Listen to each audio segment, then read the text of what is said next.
Ang pag-aalay ng pagkain sa mga yumao, tradisyon din sa ibang bansa at kultura. Taas ang kamay ng mga mahihilig sa K-drama. Tiyak na nakapanood na kayo ng eksenang Jessa ng mga Koreano. O yung pag-aalay ng pagkain sa mga kaanak na yumao. Ginagawa nila yan di lamang tuwing undas, kundi maging sa ibang mahalagang okasyon tulad ng bagong taon at sa anibersaryo ng pagkamatay ng kanilang mahal sa buhay.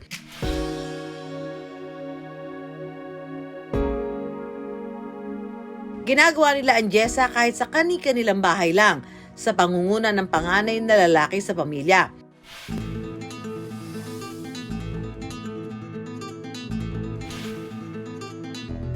Maging sa North America,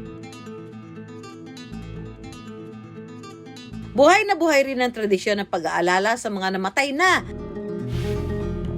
tulad ng ofrenda ng mga Meksikano o altar na may makukulay na disenyo, larawan ng yumao at pagkain kanilang paborito na isinasagawa tuwing Dia de los Muertos o Araw ng mga Patay.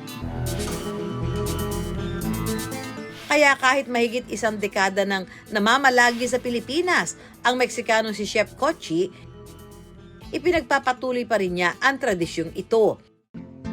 Isa talaga sa layunin ni Chef Cochi ay maibahagi ang kulturang kanyang kinagisnan sa mga Pilipino. Kaya naman sa kanyang restaurant, tuwing Dia de los Muertos o undas sa ating mga Pilipino, bumabangon ng seasonal na pagkain na pan de muerto at tamales. Pero ngayong gabi, kahit ilang araw pa bago mag-undas, ipagluluto tayo ni Chef Cochi ng pan de muerto. Isang uri ng tinapay na bilog na sumisimbolo sa pag-ikot ng buhay at kamatayan. At may nakapatong na magka-ekis na tila mga buto ng tao na kumakatawa naman sa yumao. At tamales na sumisimbolo sa koneksyon ng mundo ng nabubuhay at ng mga patay. Maha Ka-Wonder, today we're going to be cooking tamales. We got some corn husk here that we're going to go ahead and fill up with our masa. Masa o dough na gawa sa pinulbos na mais, sunod na ilagay ang pork filling, binalot sa corn husk at i-steam. So while our tamales are cooking, like I said, it's going to take about an hour and a half. We're going to go ahead and start working on our pan de muerto. Pan de muerto is Day of the Dead bread. Pagsamasamahin ng harina, yeast, asukal, butter at saka i-mix. Get this going. We also have some orange zest in here that's already been incorporated to the flour. The orange zest is going to give it a really great fresh taste to it. And I don't know if you can notice the theme already, but orange is very important during the Day of the Dead, Dia de los Muertos. During this time of year in Mexico, you'll see a lot of, autumn colors. Sunod na ihalo ang gatas at itlog. Basahin ng dough. Ihuhulmang pabilog at lalagyan ng dekorasyon sa ibabaw.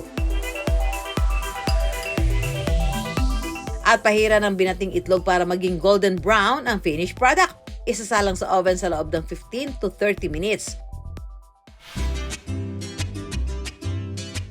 Bukod sa mga paboritong pagkain at inumin ng kanilang mahal na yumao, kanila ring iniaalay sa ofrenda ang tamales at pan de muerto.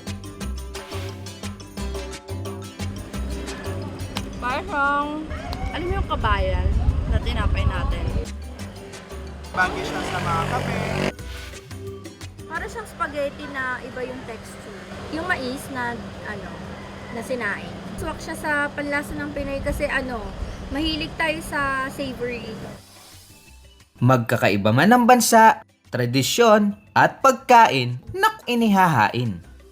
Pinagbubuklod-buklod naman ang bawat isa para gunitain ang araw ng mga mahal natin na yumao.